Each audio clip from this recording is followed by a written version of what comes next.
Good morning, everyone. I want to welcome everyone, not just our visitors this morning, whether you've been a member here for 50 years or if this is your first time visiting. The most important thing is all of us are encouraged by you being here, and we thank you for that. Thanks also to the elders for this opportunity to talk this morning. We're going to be talking about some of the lessons we can glean from Queen Esther, both in terms of the courage that she showed, but the fear that probably was a source of that courage, believe it or not. So President Franklin Delano Roosevelt probably is most well known for two different quotes or two different statements that he made associated with World War II. One is when he was in the joint session of Congress asking them to declare war against Japan. He said, December 7th, 1941 is a date which will live in infamy. We all recognize that. The other one, we have nothing to fear but fear itself. Two very recognizable quotes from a very wise man. Even though that second quote there, we have nothing to fear but fear itself, is most usually associated with World War II. It turns out he said it actually many years before, about 8 years before, in his inauguration in early 1933 during his address. Remember that this was shortly after the collapse of the New York Stock Exchange, and basically the world had been plunged into what is now referred to as the Great Depression, and he understood how paralyzing it was for people to have lost, or how devastating really it was, both for the country and for the world in terms of the dangers that it posed. And those dangers, he was trying to encourage the American people to not give in to that fear and become paralyzed by it. He was asking them to pluck up their courage and face the difficulties that they were dealing with. And the point is, he was trying to get them to avoid that paralysis that can often occur from fear, from terrible fear.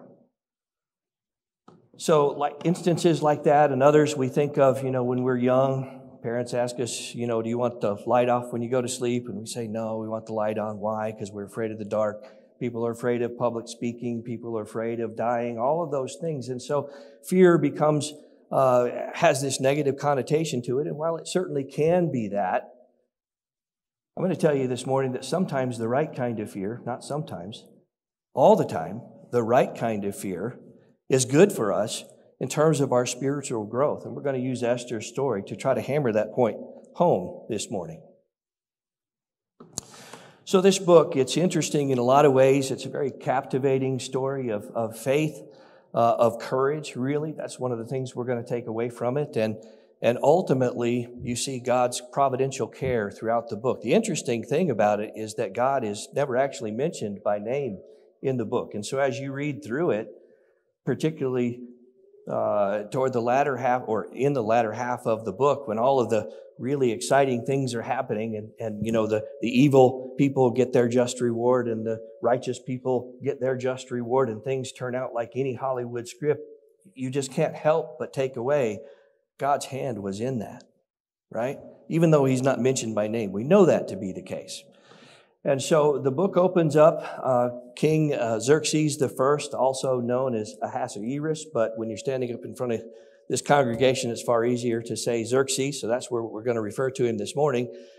He was the king at the time. This was about 100 years after Nebuchadnezzar had destroyed Jerusalem, so this is actually about 30 years after the temple was finished, the second temple was finished. So we're well into the post-exilic time when the book opens up, and at the time, Xerxes was having basically a conference of all of the regional kings and princes. They were planning probably some more wartime activity. There's evidence in non-biblical history books from this time or about this time that we know that's probably the case. They were about to mount a major campaign, and so he had all of these princes and kings from the region in there, and Vashti was his queen at the time.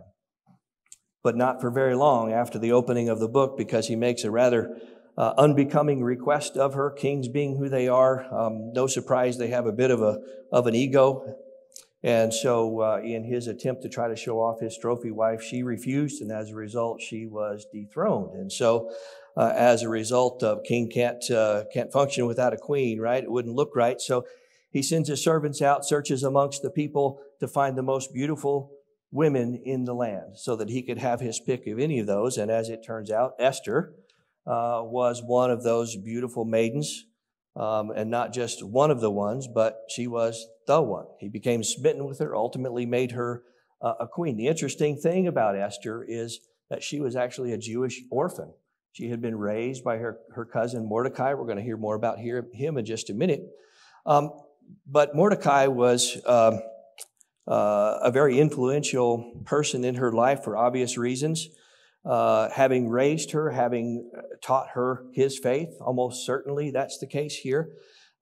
He actually prohibited Esther from telling the king about her Jewish heritage. He was well aware. Again, this was only a century removed from the destruction that the Babylonians had wrought in Jerusalem. And so he was well aware of the fact that the Jews were not the most popular race of people around the world. And so he cautioned her to make sure to keep that quiet from him.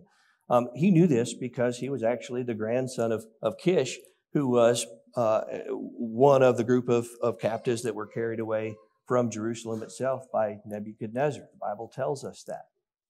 So he was well aware of even the potential danger she faced by even telling the king she was Jewish, particularly at this time. I can't help but think that God had something to do perhaps with that decision. We don't know for sure, but it makes you wonder.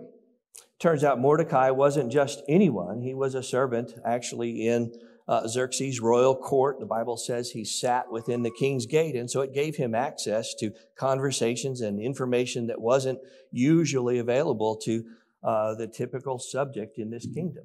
And it turns out that one day he was able to overhear a plot to assassinate the king. I can't recall exactly what they were upset about, but when you're in a position of leadership, that's the kind of thing that happens, particularly the kind of leaders in ancient days who usually took things into their own hands when there were things they didn't like. It usually resulted in people's deaths. So very easy way to become unpopular. So Mordecai overheard this plot, and he then passed along that information to Esther, who was queen by then.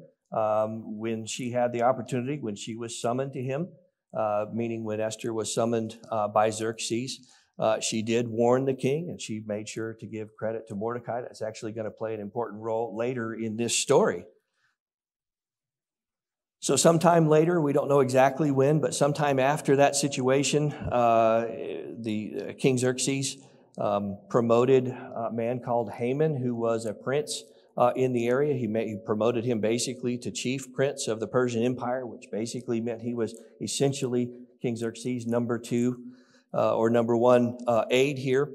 No surprise, again, men typically in these kind of authoritarian positions, right, they generally have egos that are quite large. And so among other things, Haman expected and demanded really that everyone bow and pay homage to him, being the number 2 man in the kingdom.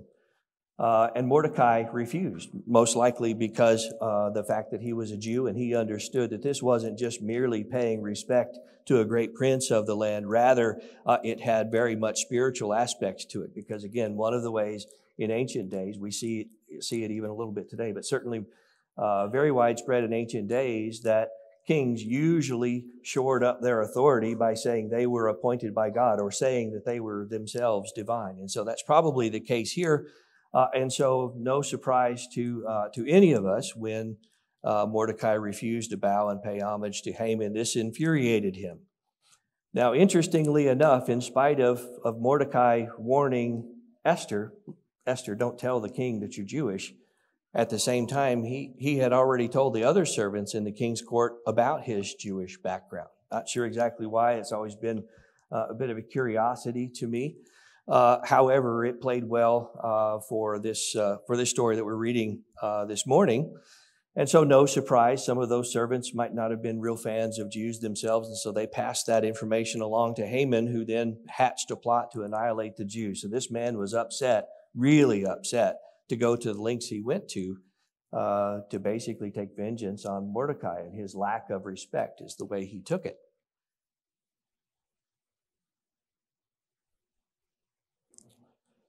So Haman ultimately convinced the king to release a decree or make a decree that a certain people that were dispersed among the provinces should be killed because they do not keep the king's laws. It's interesting the way that's phrased there, because he doesn't just come out and say, this is the Jews we're going after. You know, Haman wasn't aware whether the king was aware of Esther's Jewish background or not.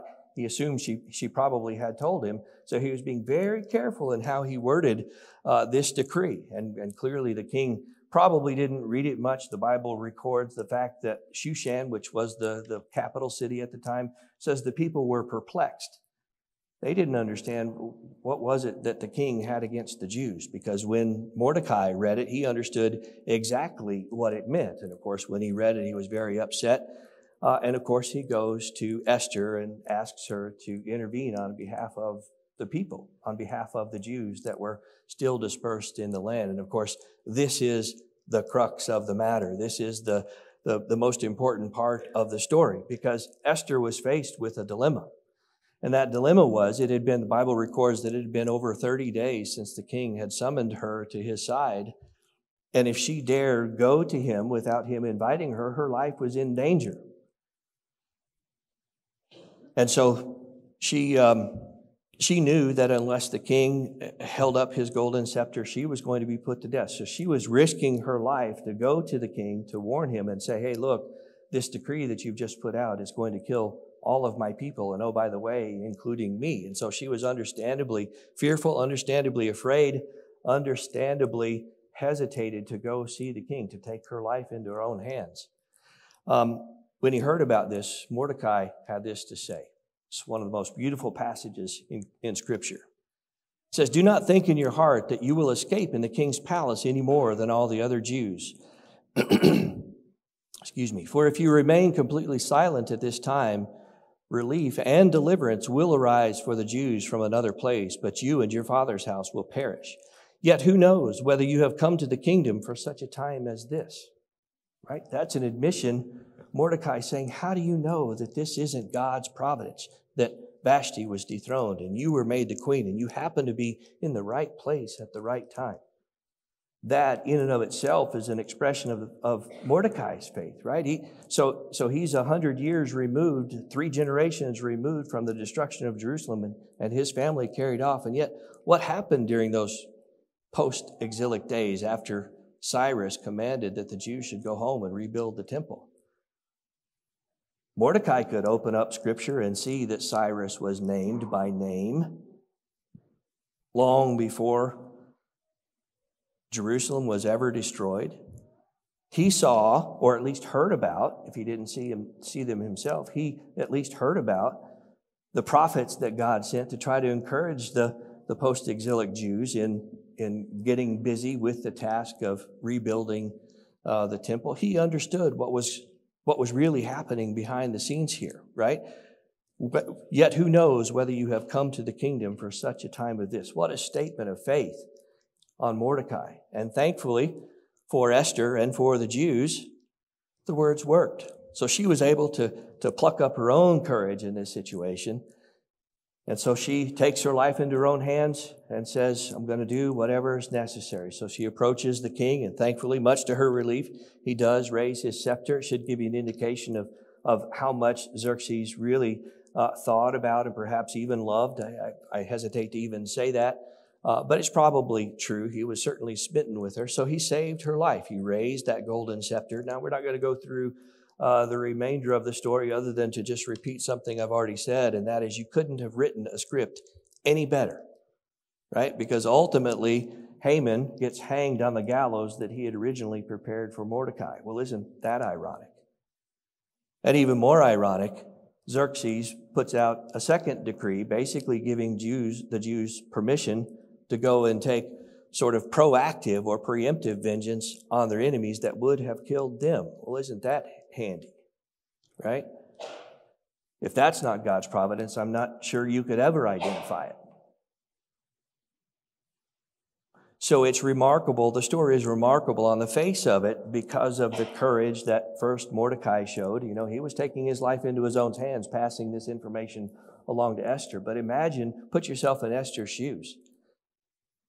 And there's a let's just say a 50-50 chance that you're going to die because you walked into a room with the king.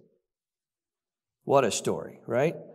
And so because of the faith that they showed, their faith was rewarded by God. Again, he's not named by name, but you couldn't have written the story any differently to be more obvious that it was God's providential care that resulted in this. And so the immediate application is clear, and that is that in those times of desperation, those difficult times that we all face, certainly we can use and should be using our faith in God to bolster our courage. But if you stop there, I think you're missing something really, really important. So we're going to dig a little deeper into Esther's story here and try to understand, well, why is it she did the things that she did? Why was she able to show the faith that she showed? Because frankly, you like me, if you read that story, you think, okay, what a great and wonderful story. That's great faith, but I'm probably never going to walk into the room of the President of the United States or the king, some despot in some remote place overseas, right? We're not going to be faced with those kinds of desperate times like Esther did. But that doesn't mean what they did and the lessons we can learn is not applicable, even though we don't face anything like that. And that is the simple idea that while on the one hand, Scripture tells us, certainly being true, that our faith is being tested in those difficult times, during those challenging times in life, our faith is being tested. But I'm here to make the point this morning that in order to be successful in those times, you have to guard against the fact that your faith can wane during the good times. So that's what we're going to dig into this morning. So have you ever considered this idea that faith and fear are intimately linked? I hadn't until I started thinking about this lesson, and it really kind of hit me like a ton of bricks. There's more to the story than simply, you have to have courage in difficult times. Because the story that Esther leaves us with, the impression that Esther leaves us with, is simply this, and that is that her faith had to be strong long before these difficult times ever showed up, right? So if your faith is not strong and you're put to the test, it's probably going to break. And in the same way, had Esther's faith not been strong, most likely, again, because Mordecai's faith was strong and he had done a phenomenal job passing that along to her, imagine how much more paralyzed by that fear she would have been. Had Mordecai not said, look, the Jews are going to be taken care of one way or the other, but how do you know you weren't put here for this very reason?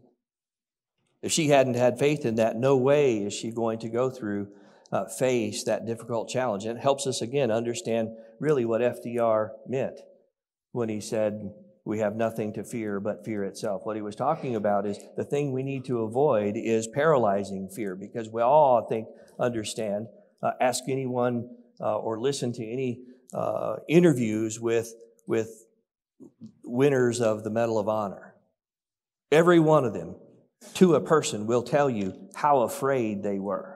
And yet they acted anyway. And that's the very definition of courage. It's not lack of fear, but it's rather acting in spite of our fear. And so clearly Esther exemplified that for us. But I think for us to apply the lessons that she has for us, we have to recognize that her faith was almost certainly already strong by the time she faced her trial. Well, how do I know that? The book of Esther doesn't tell us that. And specifically, you have to ask the question, well, how is it that she got that faith? And I would argue that at least it's not the only reason, but certainly one important reason that she had that strong faith that she did was because she feared God. How do I know that? How do we know that? And that's because the same scripture that we have access to, at least about half of it, she had access to. And so she would have seen a number of scriptures in the law of Moses, in the Proverbs, in the Psalms, that testify to the importance of fearing God. So let's turn over to these. If you don't mind, open up to the book of Proverbs.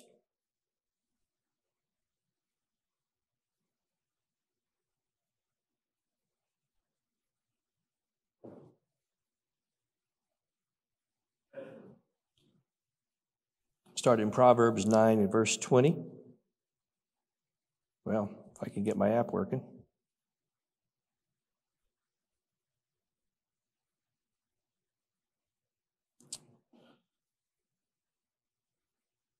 Sorry, I've got the wrong verse here. Give me a second.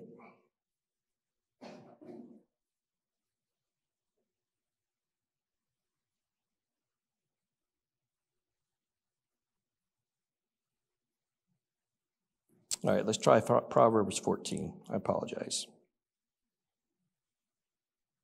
Proverbs 14, verse 27.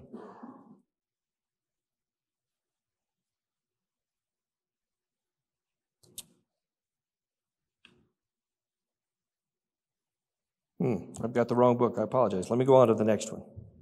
All right, so Ecclesiastes. This may be one that immediately came to mind. Ecclesiastes chapter 12 and verse 13. Very well known. Starting in verse 13, let us hear the conclusion of the whole matter.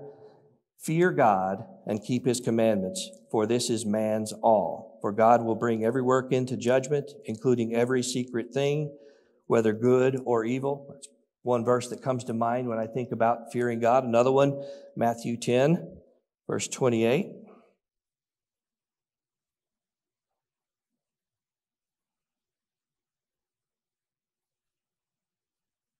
Probably another one that comes to mind for you as it did for me. This is Jesus talking. He says, do not fear those who kill the body but cannot kill the soul, but rather fear him, that is God, who is able to destroy both soul and body in hell.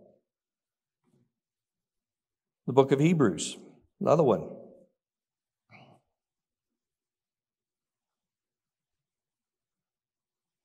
Hebrews chapter 12, verses 28 and 29.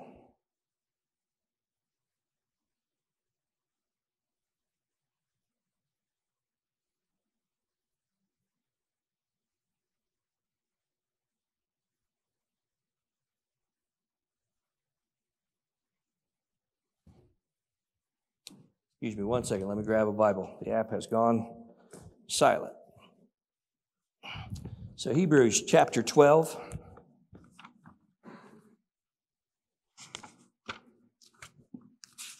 Verses 28 and 29 says, therefore, since we are receiving a kingdom which cannot be shaken, let us have grace by which we serve God acceptably with reverence and godly fear. Same idea there.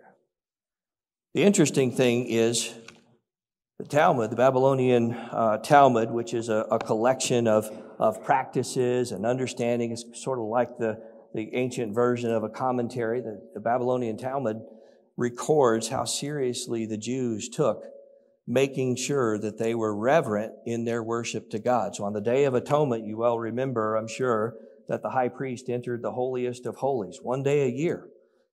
The Talmud records what they would actually do with that chief priest is they would sew bells to the hem of his garment so that they could hear him continue to move around. When they stopped hearing the bells, then they would think, uh-oh, you may be in trouble, right? Because you remember the rules about the holiest of holies. The chief priest's life was very much in God's hands. If he did something incorrect inside that holiest of holies, God certainly had the right to strike him dead. The other interesting thing that they did, in addition to those bells to make sure that he was still alive and worshiping appropriately, is they would tie a rope around his waist. Because if the bells went silent, the Bible was very, very clear. Nobody else could enter the holiest of holies. And what happens if the chief priest is struck down by God? How are they going to get the body out? Well, that's how. That's how seriously the Jews took. And Esther and Mordecai would have known this, right? They understood what it meant to fear God. But what does that have to do with our faith? So let me answer the question with another question. Are you afraid of something you don't believe in?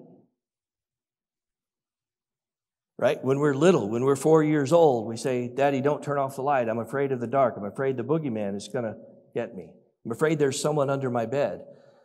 By the time you have kids of your own, you don't believe in the boogeyman. You don't worry about the lights being off, right? Exactly the same idea. Faith and fear they go hand in hand. And Esther and Mordecai certainly knew that. And so as an object lesson, going to go fast forward by a couple of thousand years here. Most of you probably recognize the man in the picture there. His name is Steve Irwin. He was a wildlife conservationist, rather nutty Australian, had a very funny show that was transmitted worldwide. He's a very famous person. What he was most well known for was starting from a very young age, probably age 5, 6, 7, something like that, according to his biography, from the time he was old enough to do almost anything, he became enamored with handling wild and dangerous animals, so snakes and crocodiles and all manner of things that easily could have killed him, right? And so through the years, he got better and better and more comfortable, and then at the very peak of his fame, he was doing something that in hindsight was really foolish. So he was swimming in the open ocean with a wild stingray or a family of wild stingrays.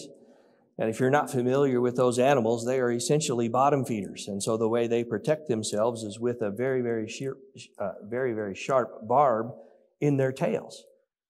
Because by definition, if they are bottom feeders, the way a predator is going to be able to kill them and have lunch is they're going to come up from above and behind where they can't see them until it's too late. And that's where Steve was swimming. Right? He had grown so comfortable, he no longer believed that he was in any danger. And unfortunately, that day, all it took was one piercing of his chest and he was dead almost instantly. Right? So if you just take a step back and set aside the tragedy for just a second of that death and think, well, how could that happen with someone so good at what he did? Someone so comfortable with what he was doing, and therein lies the answer. Our friend Mr. Irwin simply grew overly comfortable. He no longer believed that his life was in danger handling these or being around these dangerous animals, right? He no longer believed that this animal was going to be threatened by his actions. And yet, as far as the stingray was concerned, he was the trouble. Steve was the trouble. Right? He was the predator. And so in much the same way, our own faith can wane, our own understanding, our own fear can go away during the good times. It's not during the difficult times that our faith generally goes away. Most of the time, as mature Christians, all of us respond appropriately in those difficult times. It's when times are easy, when times are good, that we really have to be careful. Because that's when we, too, grow extremely comfortable with what we're doing. It's when we grow completely self-reliant, and slowly and surely, over weeks and months and years, we begin to lose our fear of God. We begin to stop thinking about who it is that we serve, right? And so in most instances of Scripture, on the one hand, it's certainly true that being a God-fearing person has that element of being that 4-year-old trembling in the dark. But there's another more important aspect of it that if you're not careful, you'll miss. And that has to do with the idea of deep respect or reverence. Not just this simple emotion that leads us into a fight or flight syndrome. And unfortunately, what happens through time is that lack of fear, that comfort level, that sense of self-reliance really erodes our faith in God. And isn't this precisely the lesson from the period of the Judges that we're supposed to take away, right? When things were good, things were okay for a very short period of time, and then they just slowly but surely start going down the hill and start being involved in things that they ought not be involved in. And then God would send a judge and ultimately judge the people to remind them primarily, hey, listen, remember whose people you are and remember who you're representing on this earth, right? It's exactly the same lesson. And so the question is, what do we do about it? What do we do during those good times like we're facing right now? Let's face it, we have it easy here. We're rich beyond measure, beyond anything we deserve. We're in a hugely safe country in a increasingly safer period of time, right? Most of the world has a lot of riches, and that usually leads to happy people and avoids wars. So now is the time to exercise the faith. And so I want to give you a couple of ideas to help you do that, help me do that. So I want to start someplace a little bit different just to make a connection here, and that is, this is something, when you think about our prayer life, how many times have you heard it say, how many times have I said, how many times have I heard someone say, people generally notice that their spiritual life is weaker when their prayers are few and far between.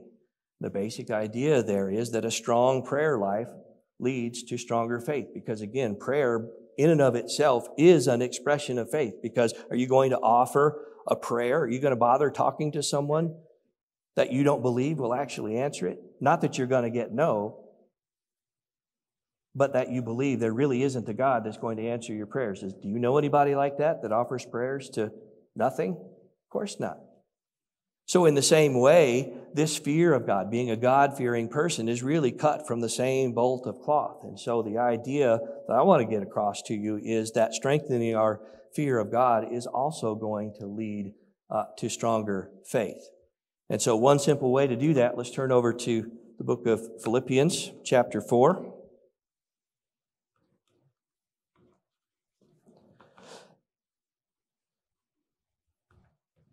Another beautiful section of Scripture.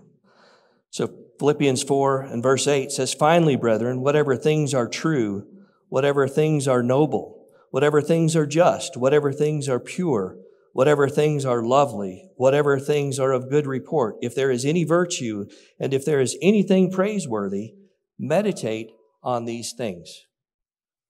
So I ask you, which one of those adjectives that you just read doesn't apply to God? The answer is they all do, of course. And so, the holiday of Thanksgiving is one annual reminder that we should take stock of our things that we're thankful about, right? As Christians, we should be doing that daily for the things we're thankful of, but at least once a year, we're sort of all thinking about that. But I would suggest to you that in addition to taking regular stock of the things you're thankful about, you should take regular stock of reasons why you ought to have a deep respect, a deep reverence for the Creator of the universe.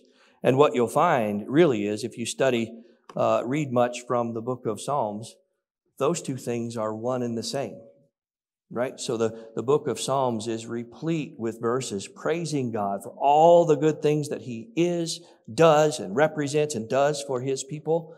Turns out the things that we're thankful for are things that we ought to revere God for. So if during your prayers you're thanking God for the good things that He's doing for you or for your family or for this congregation or whatever, think also about, those are reasons I ought to have reverence for God. Right? So you get kind of a double whammy. You get a double dose there. Not only is your faith expressed through your prayer, but the very words of your prayer themselves are going to sort of double down on your faith. Right? So that's one simple way to do it. So the other thing I want to point out is the fact that we shouldn't underestimate the usefulness of what we're doing right now. Not listening to me, but the usefulness of our worship to God. Should never underestimate the power of that. It's the whole reason that when you walk into this church building or any like it, it's what? It's silent, right? Because we're being respectful. So what a great reminder, just walking into the building, walking into this room is a great reminder for us. And then think about what Jesus said. One of the many things that He said. It was a little bit misleading there, but recall in Matthew 18 and verse 20, He says, "Wherever two or more are gathered in my name, there I am among them." So there He is among us, is the point.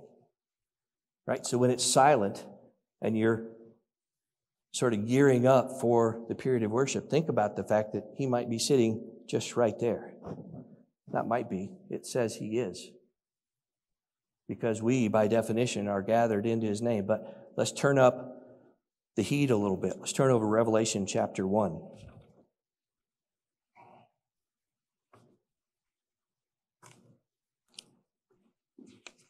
And let's remind ourselves of how John reacted when he saw Jesus as he really is. So Revelation 1 and verse 17, this is John writing here, says, "And when I saw him, I fell at his feet as dead." He passed out. "But he laid his right hand on me, saying to me, 'Do not be afraid.'" Well, wait a minute. Isn't that just the opposite of what I have just been saying? Do not be afraid. That's what Jesus was saying. What he was saying is, don't worry. You're not about to die because you've seen God. Does that mean that John somehow stopped trembling?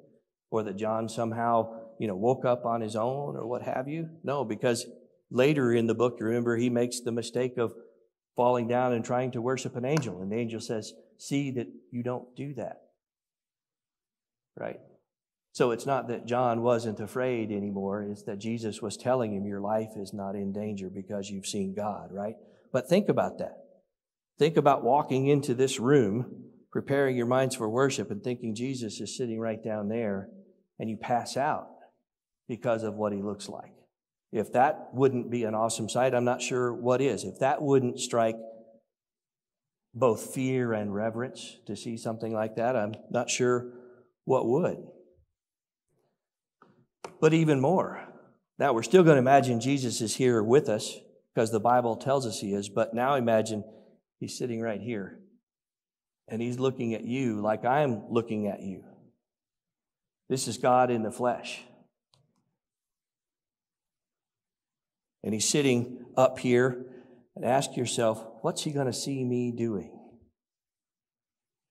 Is he going to see me offering worship? Is he going to see me singing? Or is he going to see me checking my phone for an email or a text or a TikTok or the latest football score or taking a swig from my coffee, or worse, even worse? What if he's sitting right there and he looks out at your pew and you're not there when you could be? Is that showing respect? Is any of that showing the respect to the creator of the universe? On the one hand, there's nothing special about this building, as beautiful as it is and as well kept as it is. It's just brick and mortar.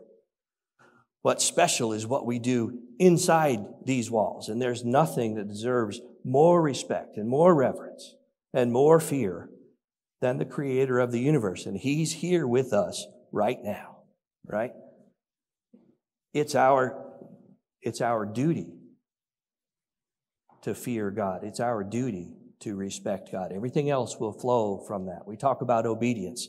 Obedience without fear is just like doing things without love, doing things for others without the love we're supposed to. It counts for nothing. It starts with reverence, deep respect, and fear of our Creator.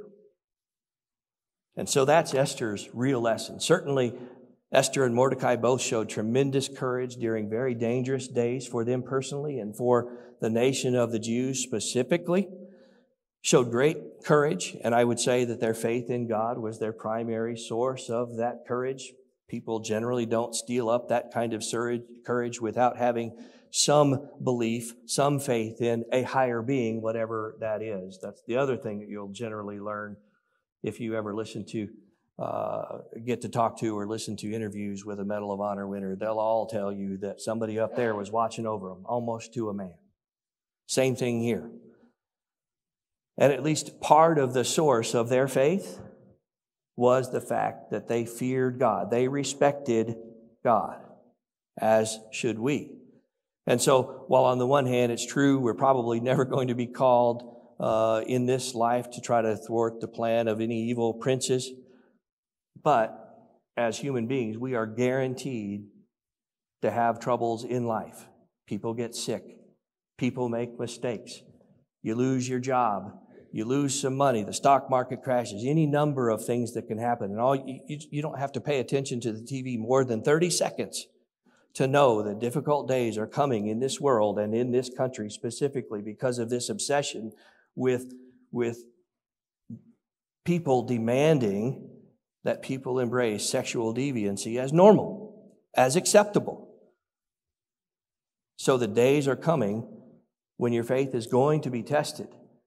And so now is when you have to shore those things up. You have to prepare yourself for those trials now. In other words, we've got to learn to exercise our faith while we are still in smooth waters. Otherwise, the water's coming over the wall, or the waters are coming over the railings of the boat when times get tough. And so with that lesson, let me point out sort of probably the most ironic thing about this, but it's our salvation ultimately that should be your source of fear. And whether it's the fear of the trembling kind or fear of the reverential kind really depends on your situation. So if you find yourself in that period of time, relationships, whether it's a husband and wife, children and parents, coworker to coworker, Christians to their Creator, all relationships have their ups and downs. So if you find yourself in the situation where your God-fearing nature has gotten a little too relaxed and you need us to help, what better way to remind yourself of how much reverence you should have for your Creator and the one who provides your salvation than to remember what it is He has done for you. But if you're not a Christian, if you haven't obeyed the gospel, then unfortunately, it's fear of the trembling kind that you should have, because you have no hope when this life is over if you stay in that condition. So I would ask you, what better way to overcome that fear than to respond this morning?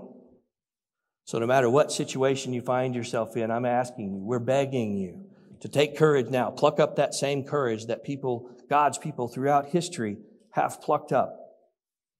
And come forward and let us know how it is we can help you.